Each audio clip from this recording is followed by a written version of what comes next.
Hey guys, it's Tiny Tom Logan back with another video for you, and today we're going to be taking a look at a Little Devil test bench. Now Little Devil kind of forged his name with the overclocking community for originally building phase units, but he started to build cases, go retail with phase units as well, and this is his first test bench. I'll say it's his first test bench, but the name's actually a little bit confusing because it's called the LD PC V4. But as far as I'm aware, this is the first test bench that he's produced. Now, test benches, as far as I'm concerned, are an absolute godsend. I literally could not, well, I could do my job without them, but they make things so much easier. So for all you kind of overclockers out there, people that like benching and stuff a lot, I love these. Wouldn't necessarily recommend them for somebody that just wants, do you know what I mean, to use this instead of a case, because I still think a case for everyday use is better. But like I said, for benchmarking and stuff like that, these are an absolute godsend. There used to be a point where there wasn't very many test bench manufacturers about, and it was quite a closed market, but quite a few companies now are starting to bring their own ones out. So there's quite a bit of competition, which is quite good. Now these are coming in around the £207 mark. At Aquatuning. They come in this white colour, but it's normally all white, just to confuse things. All the bits are normally white.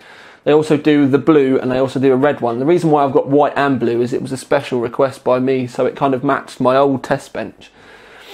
But yes, so one of the first things I need to say about this is it's actually, compared to some of the other ones, it's actually quite light because it's made of aluminium. It's also massive for a test bench because it supports HTPX board, so the SR2, the upcoming SRX. You may have seen this video in a video already previously, because I've been using this for a couple of weeks now, and I did the Asus Dual Xeon review on this test bench, because I can't really review a test bench like this without giving it a good rundown. My old test bench I've been using since the original review, and I've had that 2 or 3 years, so I know exactly what I need and want from these things as well. So like I said, where I use them daily, I'm pretty kind of in the right kind of place to be able to tell you what's good and bad. Now this one can support 2 radiators in the side, and it's got the grills already in there. The spacings are 15mm, so that's kind of a standard slot spacing layout. It's 120mm only, so a 360mm rad, 240mm rad, or a 120. You can get a 60mm rad in there, and push-pull. There's ample room back here, and you can fit them both sides. So that's a good thing to start off with. Here you've got 2 what we call anti-vandal switches, or Bulgin switches, or Lamptron switches, whatever you want to call them. I believe these are Bulgin switches because they're well, I love the buttons. Got 2 USB 3 ports. Now what is also quite good here is that the USB 3s, it's got, I'll try and show you because it's all done up where I've not used it, but basically it's got an internal USB 3 header. Now if you've not got USB 3, it doesn't come with it, but you can obviously easily get yourself an internal header like this to the internal USB 2 header. So that shouldn't be too much of a problem. But it's really nice to see USB 3 being used here, because obviously USB 3 is so much faster than USB 2. But obviously, you might as well keep up to date with things, but the fact that it's got an internal header is actually already really nice. Now I'm going to tilt the board towards it and we'll have a look. I'm going to have to zoom the camera back a bit. Yeah, we'll stick it up. Now I'm trying to do this sat down because it's kind of, I need to keep showing you bits and bobs, so I'm going to have to keep moving the camera around, but this is the easiest way for me to do this. I've got the Motherboard Standoffs in here for a normal ATX board, but obviously you can have an SRX on here, so we would use these extra slots. Now the good thing is you can obviously use the cable mounting holes here for the ATX or XL ATX, but you've still got the extra ones in the side for if you go HTPX or EBB. At the bottom we've got another set of holes, but for cabling, but also we've got another set of mounting holes as well, because this does support XL ATX as well.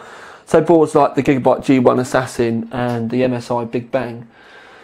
So it supports most major boards. We've obviously got the PCI slots at the back that will support all of the 1, 2, 3, 4, 5, 6, 7, 8, 9, 10 for the XL80X.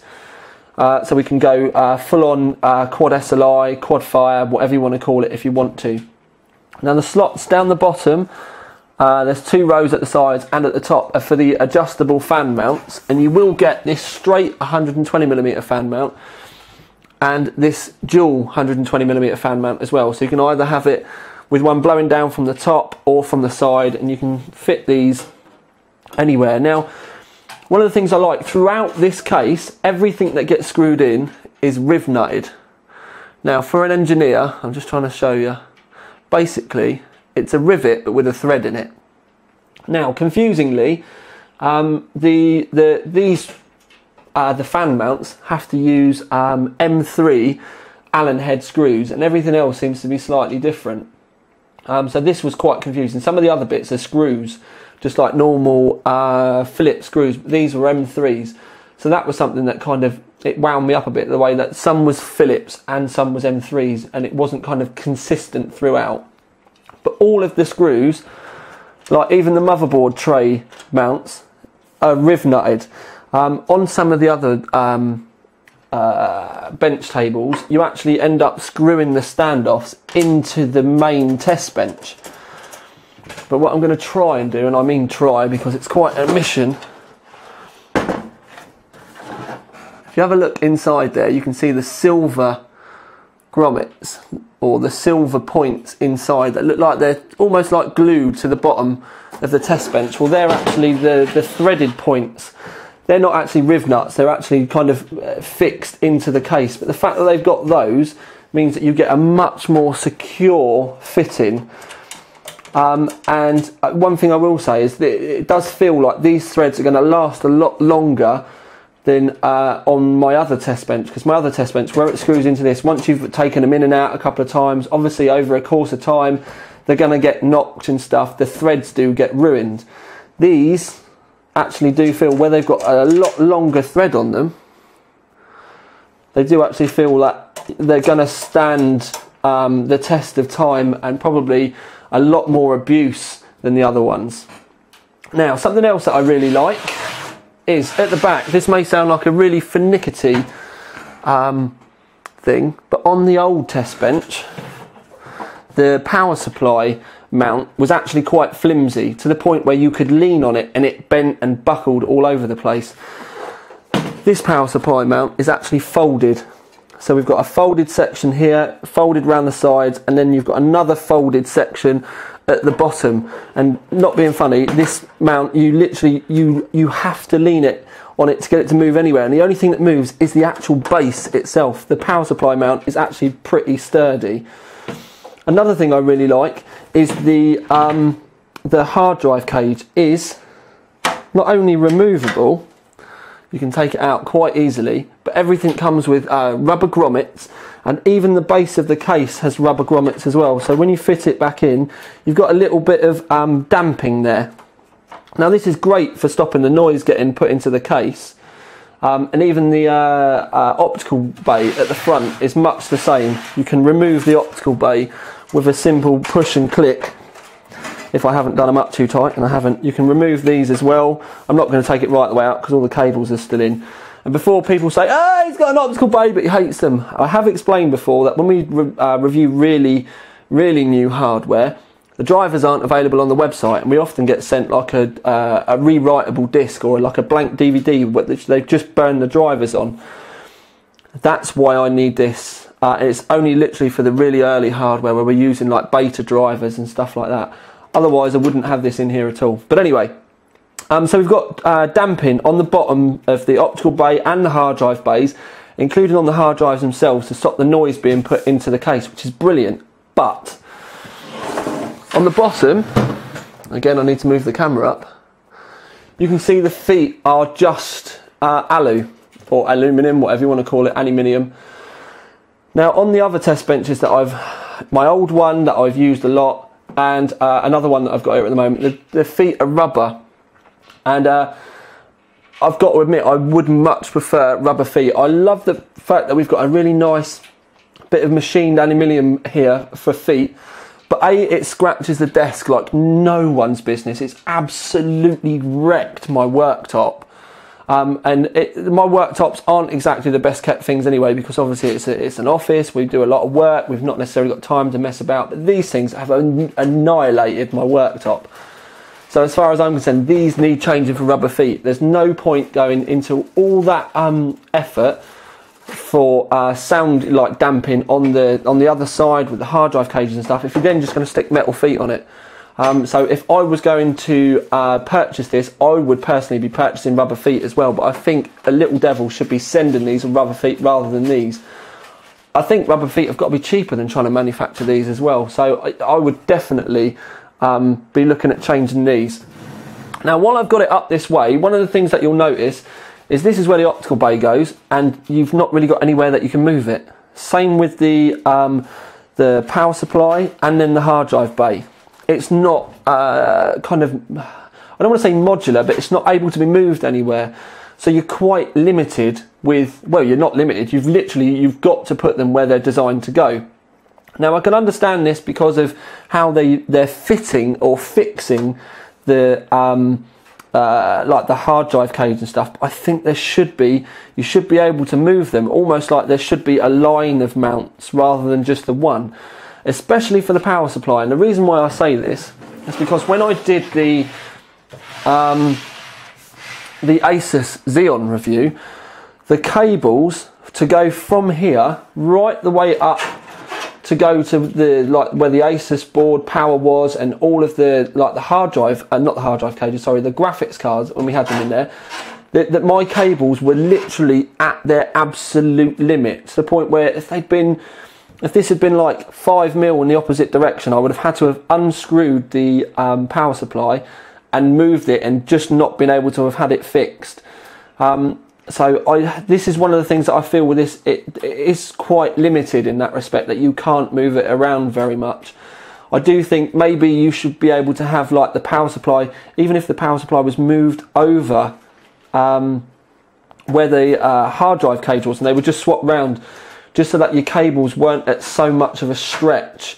Because I can see quite a few people, especially when you're going to be running the larger board, say for argument's sake, like I said, the SRX, the Asus dual Xeon boards, but anyway, the longer ones, you're gonna run into a bit of a problem there.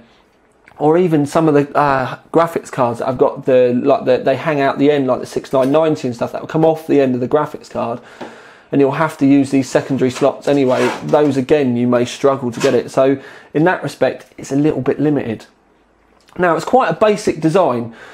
You've basically got a top and a bottom, and then the sides are just riveted, they're folded in and then just riveted in place.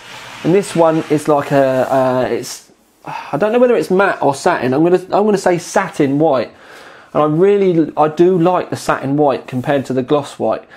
A good little trick with satin is because it doesn't really show the light, it doesn't show the imperfections either. Now it's not the smoothest powder coat texture that I've ever seen in my life, and if it was gloss, I probably wouldn't like it. The thing with powder coat is you can get bits of dust in it, and there's nothing really that you can do about it. But looking at the actual surface of it, it's pretty clean from any dust particles, but it's just like I said, it's not the smoothest powder coat I've ever seen in the world. But that's just because I'm being stupidly anal about this. You wouldn't really notice this unless you literally went looking for it, and it's only because I've got experience of powder coat I'm sat here and I'm thinking, well, I've seen better in the past. But for an assembly line, like a production line, kind of assembly line kind of setup, it is actually pretty good. And for the normal user, like you guys out there, you're really not going to give a monkey's whether it's perfect or not. It's not a massive like showcase or anything like that. The anti-vandal switches are something that it's great that they're included, because these things are like 10, maybe even 15 to £20 each to purchase. So the fact that you get them in with that £200, £207 price tag is a very welcome thing, and the fact that they come with their own cables as well is also a very good thing. But I think for a unit of this price, the fact that the cables come unbraided, I wouldn't really say is acceptable. Now, on my old test bench, the braid was horrific. It was horrible. So I would definitely prefer some bad braid to no braid at all. But I do think that for the actual cost of getting these, even if they were black cables, it wouldn't be too much of a problem. If they did use black cables, all they would need to do is have the fitting parts at the end marked.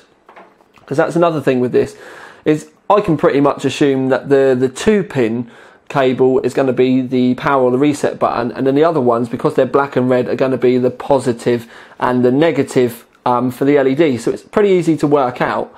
But if they were just black cables, or like stripped together black cables up to a certain point, and then you just had an S for switch and then a plus and a minus sign on these black bits, it would look a lot nicer, and it would just give it a little bit more of a quality feel. Because let's face it, when we see bare cables like that, it instantly makes us think cheap, and this isn't a cheap unit to buy. So it's a bit yin and yang with this case, I have to admit, or test bench, however you want to put it. It's got some wicked features. So to recap, the bits that I really like about it, obviously you can fit two 360mm radiators in the side. So it doesn't really matter whether you are running a massive bank of graphics cards and stuff, and you're testing like that, you'll be able to, you know, easily water cool it. You may come into a few problems when you do your water cooling, in the fact that, say for argument's sake, you've got to try and find somewhere to put your reservoir and your pump and all that kind of stuff. You will have to choose your bits wisely. Other bits that I like. I really like the fact that it's USB 3 and it's got a USB 3 internal header, because my other test bench just had half a USB thing and it didn't tell you which way round it had to go, and I personally did kill a USB stick because I put it in the wrong way, because there's no indication of which way round that was meant to go. But this is completely different. You can't get this one wrong, so you've got no problems with the USB 3 there. The anti-vandal switches I love. But again, the flip side of the anti-vandal switches is the fact that the cables really aren't all that. Now, I know a lot of benchers really aren't going to give a monkey's about these cables, but there are those among us, I'm one of them, that I still like things to look nice, which is why, even though it's a bench rig, I've still got the braided cables on my bench rig, because obviously I'm making videos for you, we want things to all look nice, so I want the cables to look nice as well. Other things I really like are the fittings for the motherboard standoffs and all the other bits in the case. The fact that you've got those inserted threads behind, that's lovely, and like I said, that's really going to help it last the test of time. The fact that it does support HTPX, XL80X and E80X boards, and you've got all the PCI slots and different sets of cable mounting holes. Brilliant. Plenty of other places to fit stuff as well. It's, you know, that side of things is brilliant. You get a couple of fan mounts. Let's face it, for the most of us, that's going to be more than enough. If you need more fan mounts, if you're benching and stuff, I know most of you are just going to lean fans on things anyway, so that's not going to be too much of a problem. The power supply bracket is really nice and sturdy. It's probably one of the sturdiest ones on a test bench I've ever felt. This is brilliant. And also the damping for the hard drive and the optical bays, and the fact that you can still easily whiz it out, fit your hard drives onto it externally rather than having to mess about inside, and then you can easily slot it back in. I mean, you wouldn't believe how much time just that has saved me, being able to go like that, take it out, swap my hard drives over, because I've got a different motherboard in there. Say for argument's sake, I've gone from 2011 board to 1155 board. I then need to fit my 1155 hard drive to it, change it over real quickly, slide that in, bosh, done. It's so simple, apart from the fact I've just pinged a lot of the grommets all out because they're not in there at the moment. But that is a master stroke. The power supply placement is a little bit of a bugbear with me, because if anything, I think it should have been moved over. But so it was on basically where the hard drive cage was. But I do think that you should have been able to have had options, so you could have staggered it maybe, so you could choose what was right for you. So yeah, there's, like I said, there's a lot of good things. There's a few little niggles, but my biggest niggle, and I mean my biggest niggle, and it's the one thing about this that I really don't like, to the point where I am going to carry on using this test bench, but I'm going to change the feet. The feet, I think, ruin this unit because they're just, like I said, it doesn't feel right.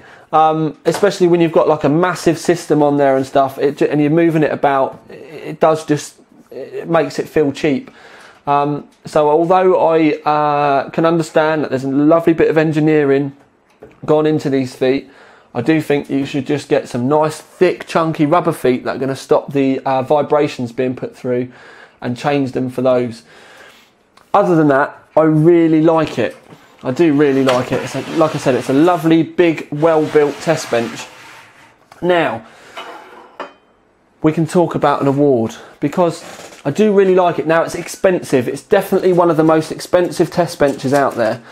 It brings a lot of really nice features to the table. Like I said, there's a lot of thought gone into this, but at the same time, there's a few things that have been missed out in my eyes. So for a combination of the price and the fact that you've got these case feet aren't that great, or I really don't like the case feet at all. And these cables, they're a few little niggles. Mainly the price. I don't think this is gold worthy. It's a shiny silver, but don't think it's quite gold worthy, because some of the other test benches, this is almost twice the price of those. You do get what you pay for to a certain extent, because it's larger, USB 3, you get the Vandal switches with it as well, you get the other fitments, the hard drive cage and stuff. So I can see where the extra price comes in, and to be honest with you, if they changed these case feet and braided these, I probably would have said gold, with the only little niggle being the fact that the power supply needed to be moved over, or have the option of swapping it with the hard drive cage at the back. So a few changes, it could definitely be well worth a gold, but as it was sent to me as this unit out the box, it just slipped down to that silver award. But not being funny, Little Devil's done an amazing job with this, and it is really good to see some competition being brought to this market, because it's been you haven't really had many options recently. There was a Cooler Master one, and Lan Li tried to do one, but I don't think either of those are proper. They wouldn't have stood the test of time, basically. But this is awesome. So literally, with a few little changes, I would be happy to pay the price for this over the other units. But like I said, only if like the final things, because you can't expect people to pay a premium price when there's a couple of things on it which make it feel cheap. So I'm not going to go round and round in circles. A thoroughly well-deserved silver award, but it could quite literally have been an amazing gold award as well. It did come that close. So if Little Devil does decide to make those changes, so these get changed or braided, and it does start getting sent out with rubber feet, I'll happily come back and put a little title at the bottom of the video and change it to a gold. But for now, a thoroughly deserved silver award. And I look forward to testing more Little Devil products very soon, because I have got quite a few other things in the pipeline to do with him. There will be a phase unit coming soon, and along with the phase unit, we are going to be getting the 6 GHz 990X out, and giving that what may be its final chance or final 5 minutes of fame on YouTube, because I'm tempted to push that baby and literally clock it to death with that phase unit. So we shall see. So anyway, I know I've been here for an awful long time with you now. So this is Tiny Tom Logan with the silver award winning Little Devil PC V4 test bench out.